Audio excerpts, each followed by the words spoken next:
నమస్తే అండి, మీ అన్నపూర్ణ. ఈరోజు మనము పన్నీర్ తోటి ఫ్రై చేసి చూపిస్తానండి. ఈ ఫ్రై అన్నది మనము మన అన్నంలో కూడా తినొచ్చండి, చపాతీలు కూడా తినొచ్చు. నేను అలా చేసి చూపిస్తానండి. టేస్ట్ మాత్రం చాలా బాగుంటుంది. ఇది ఎలా చేయాలో చేసి చూపిస్తాను. ఇవ్వండి, నేను స్టవ్ ముట్టించుకొని నూనె పోసుకున్నానండి. ఒక 3 స్పూన్లు నూనె వేడైపోతుంది. ఇప్పుడు పన్నీర్ ఫ్రై చేసుకున్నాము. పన్నీర్ మరీ చిన్నగా కాకుండా మరీ లావు కాకుండా మీడియం సైజులో కట్ చేసుకోవాలి. ఇట్లా కట్ చేసేసుకొని వేసేసుకుంటున్నాను. అట్లానే ఒక చిటికెడు ఉప్పు, కొంచెం పసుపు వేసేసి ఫ్రై చేసుకున్నాము.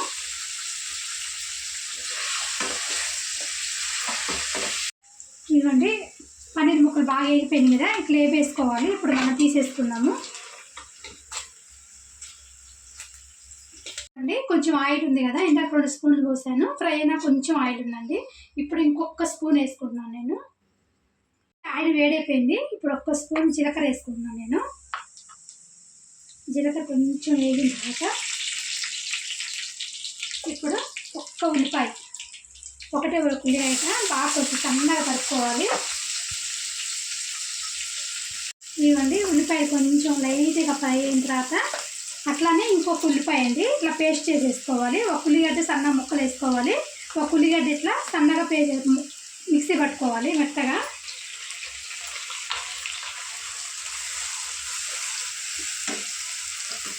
ఇది ఒక 1/2 కిలో పన్నీర్కి 2 ఉల్లిపాయలు వేస్తున్నానండి. ఇవ్వండి, ఉల్లిపాయ పేస్ట్, ఉల్లిపాయలు కొంచెం వేగిపోయినాయి కదా. ఇప్పుడు ఒక 3 పచ్చిమిరపకాయలు సన్నగా కట్ చేసి వేసుకున్నాను. అట్లానే ఒక 2 రెబ్బల కరివేపాకు ఫ్రై చేసుకున్నాం. అల్లం పచ్చిమిరపకాయలు అన్నీ వేగిపోయినాయి కదా. ఇప్పుడు అల్లం వేస్తున్నాను నేను. కొంచెం అల్లం పేస్ట్ కూడా కొంచెం బాగా ఫ్రై చేసుకున్నామండి.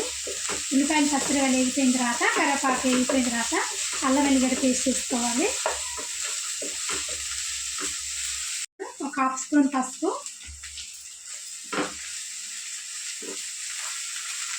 అట్లానే ఒక 2 టమాటాలండి మిక్సీ పట్టేసుకున్నాను ఇట్లా పేస్ట్ లాగా. ఎక్కువ ఏం వస్తలేదు, 2 టమాటాలు సరిపోతుంది. అట్లానే సాల్ట్ వేసేసుకున్నాను. కర్రీ సరిపోయినాక 1 స్పూన్ దాకా నేను సాల్ట్ వేసుకున్నాను. బాగా ఫ్రై అవ్వాలండి. అండి, టమాటా బాగా వేగిపోయి ఆయిల్ పైకి వచ్చింది చూసారు కదా. ఇప్పుడు మన టైంలో కారం వేసుకోవాలి. 1 స్పూన్ దాకా కారం వేసుకుందాం.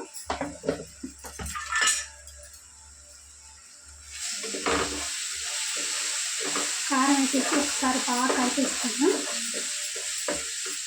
1 నిమిషం కారం కూడా ఫ్రై అవ్వలేదు. బాగా వేగిపోయింది కదా. ఇప్పుడు కొంచెం అంత వాటర్, ఒక చిన్న చాయ్ గ్లాస్ అంత వాటర్ వేసుకోవాలి. మసాలాలన్నీ బాగా ఉడుకుతుంది. చూడండి, ఆయిల్ కూడా మొత్తం పైకి వచ్చేసింది చూసారు కదా. ఇప్పుడు మనం పన్నీర్ ముక్కలు వేసేసుకున్నాము. పన్నీర్ వేసి ఒక్కసారి ఇట్లా కలిపేసేసుకొని ఇప్పుడు మనం 1 స్పూన్ ధనియాల పొడి, 1 స్పూను జీలకర్ర పొడి, ఒక 1/2 స్పూను గరం మసాలా అండి వేసేసి కలిపేసుకున్నాము.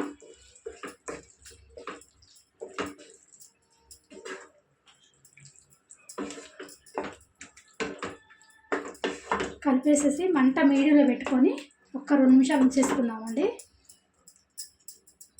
చూసుకున్నామండి, చూసారు కదా, ఆయిల్ మొత్తం పైకి వచ్చేసింది. అయిపోయినట్టే అండి ఇప్పుడు ఫ్రై. ఇప్పుడు కొంచెం కొత్తిమీర వేసేసుకున్నాము. కొత్తిమీర వేసి ఒక్కసారి కలుపుకుందాం. చూసారు ఎంత దగ్గరికి అయిపోయిందో. ఇప్పుడు మనం ఇంకా గ్యాస్ ఆపేసుకోవటమే అండి. పన్నీర్ ఫ్రై అయిపోయిందండి. చాలా బాగుంటుందండి టేస్ట్. ఇట్లా చేసుకుంటే సింపుల్గా అయిపోతుంది. రైస్లో కానీ చపాతీ కూడా చాలా బాగుంటుందండి. పులకా చపాతీ కూడా తినొచ్చు, అంత బాగుంటుంది. మీకు నచ్చితే మాత్రం ట్రై చేయండి. లైక్, షేర్, సబ్స్క్రైబ్ అవ్వచ్చు. ఇలాంటి మరిన్ని ఎపిసోడ్ మనసు కూడా మర్చిపోకండి. బాయ్.